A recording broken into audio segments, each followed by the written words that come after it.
Young people in the world's most populous nation are currently dressing up as giant insects to perform civic duties, like picking up garbage. It is an absurd image, but it raises an immediate question. Why is a massive demographic of young voters suddenly identifying as pests? To understand, we have to look at where they are gathering.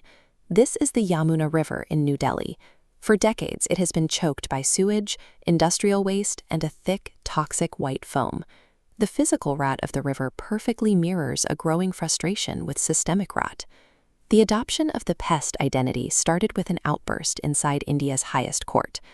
On May 15, 2026, during an open hearing, Chief Justice Surya Kant voiced his frustration with young activists and critical online commentators. He explicitly labeled these unemployed youth as parasites and equated them to cockroaches.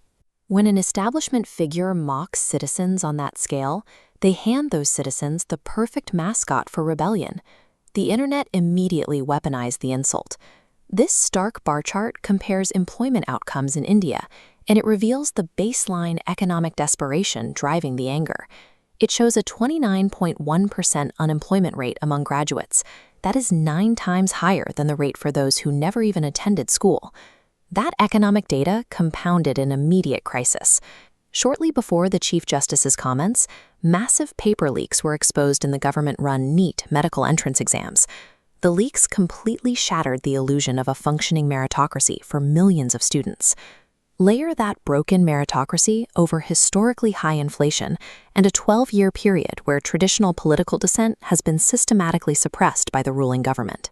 Into this environment, a 30-year-old public relations student named Abhijeet Dipke posted a simple joke on the platform X.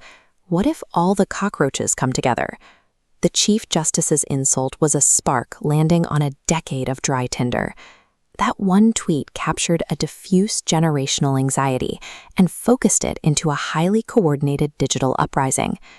Within 48 hours of that post, Dipke leveraged AI tools like Claude and ChatGPT to generate branding, draft a constitution, and launch a fully functional web presence for a fake political entity called the Cockroach Janta Party. They established entry criteria steeped in Gen Z's self-deprecating humor. To join, you simply had to be unemployed, lazy, chronically online, and capable of ranting professionally. The internet rapidly gamified the movement. A spleef opposition group called the National Parasitic Front immediately emerged to challenge them, demanding the establishment of a Ministry of Riz to solve dating issues. This absurdity acts as a frictionless marketing tool. By making dissent incredibly funny, the organizers bypass traditional political polarization. It is nearly impossible for authorities to censor a fake bug party without looking utterly ridiculous. But this document interface reveals what happens when you look past the joke logo. The CJP's manifesto contains a surgical critique of India's democratic failures, starting with a demand for 50% women's reservation in the cabinet. They take an aggressive stance against political corruption, demanding strict anti-defection laws. Any politician who party hops would face a 20-year ban from contesting elections. They demand rigid institutional firewalls, specifically auditing compromised media anchors and legally barring retired judges from accepting lucrative government appointments. The strategy worked. In a matter of days, the Cockroach Janta Party processed 40,000 membership signups. Sitting members of parliament, like Mawa Moitra, publicly engaged with the group and asked to join. By burying radical democratic reform inside an internet joke, these organizers effectively smuggled serious political dissent past traditional institutional defenses, which brings the movement back to the physical reality of the Yamuna River. The cleanup drive was a deliberate physical rebuke to the political establishment.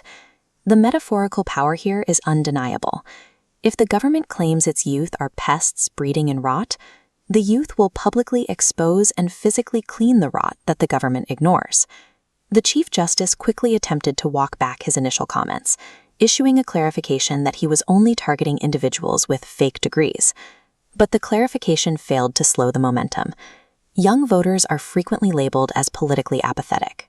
The rapid mobilization around this satirical platform shows they are highly engaged, but locked out of a rigid, traditional political system that refuses to take them seriously. The Cockroach Janta Party proves that meme politics and digital satire have evolved. They now serve as a highly resilient language for demanding democratic accountability.